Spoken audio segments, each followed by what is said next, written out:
Over the last 10 years, the size of the battery pack found in new electric cars has dramatically changed. When I first bought my 2011 Nissan Leaf, it had a 24 kilowatt-hour battery pack.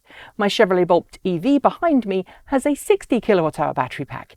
And believe me, that's starting to look a little small, with cars with 70, 80, 90 and even 100 kilowatt-hour battery packs quickly becoming the norm in the new car marketplace. And of course, the larger the capacity of your car's battery pack, the further you can travel on a single charge.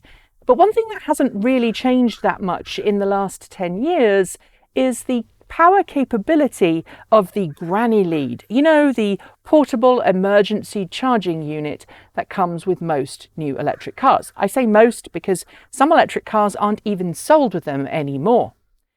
The portable granny lead charger is really useful if you're visiting friends or relatives who don't have a dedicated at-home charging station. And I've used them several times in the past. In fact, whenever I'm in the UK and I've borrowed an electric car, it's the granny lead that allows me to charge up when I'm at my mum's house, because she doesn't have a charging station. She doesn't even have a car, so she's not going to be putting one in. And I'm not going to lie, you know, if you can find an AC charging station somewhere on your route, or a DC rapid charger that you can sit at for a couple of minutes, that's always going to be preferable than using the granny lead that came with your car. And let's face it, if you happen to live in North America, granny leads are really, really slow. Charging this car with a 60 kilowatt-hour battery pack from empty to full on a granny lead, well, that can take days. And if you've just driven a really long way to see family and friends, you probably want to be able to use your car while you're there, not sit there with it plugged into whatever household outlet you happen to find.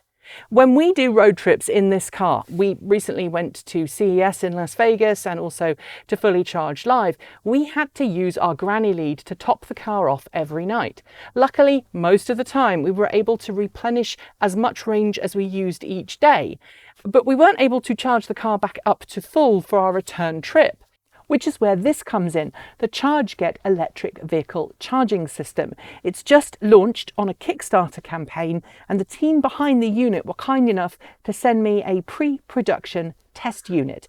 So I'm going to have a look at it, I'm going to put it through its paces, and hopefully we can decide whether it's worth your money or not. At the heart of the system is this unit here. It looks like any portable charging unit or granny lead that might come with your car. On one end, you've got the connector for your car. For the US market, you get the J1772. And if you're in Europe, you'll get the Menencez connector, the Type 2 connector that you're used to finding on most European market cars.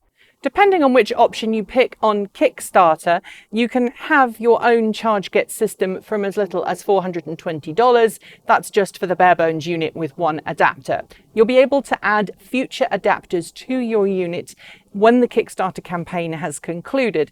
And the goal of this project is to provide up to 32 different adapters.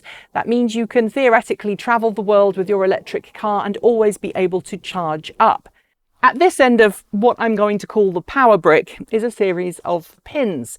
Now, you probably don't recognize these pins as being compatible with any plug that you may know around the world, and that's because they're not designed to be. They're designed to interface with these, which are essentially little adapters that simply plug on to the end of the unit, click in place, and allow you to plug in to any power outlet. In this case, this is a North American NEMA 1450 outlet, so I can plug this into the NEMA 1450 in my garage. That means that the charging station, this charging unit, will be able to charge my car at its maximum power rate. My car can charge at about 7 kilowatts. ChargeGet have also sent me this adapter, which is good for, I think, 30 amps. If you have a friend who has a dryer outlet and no dedicated eVSE, you can use this plug along with the main unit to charge your car.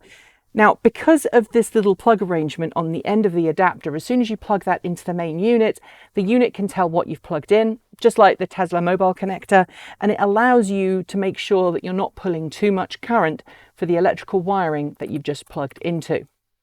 In addition to this, they've also sent me a 110 volt granny lead, and over the next couple of months, I'm going to be testing out all of these different adapters to see how they perform in the real world. In North America, you get a choice between a 7.5 kilowatt unit or an 11.5 kilowatt unit. And in Europe, you're going to get a choice of between, I think it's an 11 kilowatt or a 22 kilowatt unit. Now, the 22 kilowatt unit is a 3-phase compatible unit. So you'll be able to charge cars up like the Renault Zoe, cars that have a powerful onboard AC charger that can take up to 22 kilowatts. You're going to be able to charge that from a 3-phase power outlet in an hour or so, which is a phenomenal improvement on the granny lead that came with your vehicle. One of the things I really like about the ChargeGet, although I haven't had a chance to do a whole lot with it yet, is the little display on the front of the unit. Now, this display gives you information about how much charge you're putting into the car, how much power you've actually drawn during your charging session, as well as the voltage of the power outlet and also how much current you're drawing. There are 2 buttons below the screen that allow you to change parameters of the unit, including activate a charge timer, so you can delay the start of charging, as well as lower the total power output of this unit. So you can actually turn down the charging unit, either if you are generating power on the roof of your home and you want to charge at a power rate that is equal to or less than the amount of power you're generating on the roof. Now, I've just changed the maximum current of this unit to 10 amps, and you'll notice that the maximum power it's pulling from the wall has now dropped to 2.4 kilowatts. But if I want, I can just hold this button and change the maximum current by going all the way back up again.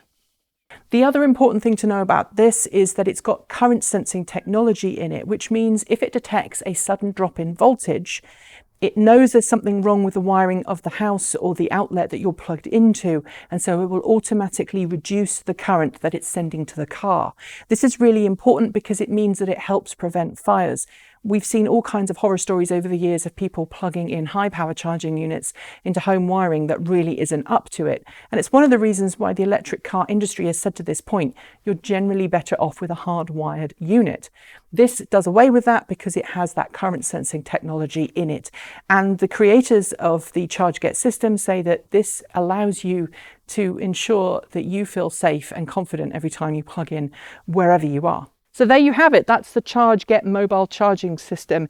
I should reiterate that we're not being sponsored to promote this. This is not an advertorial. This just happens to be a review unit that we have been sent that coincides with the Kickstarter campaign. It starts at about $400.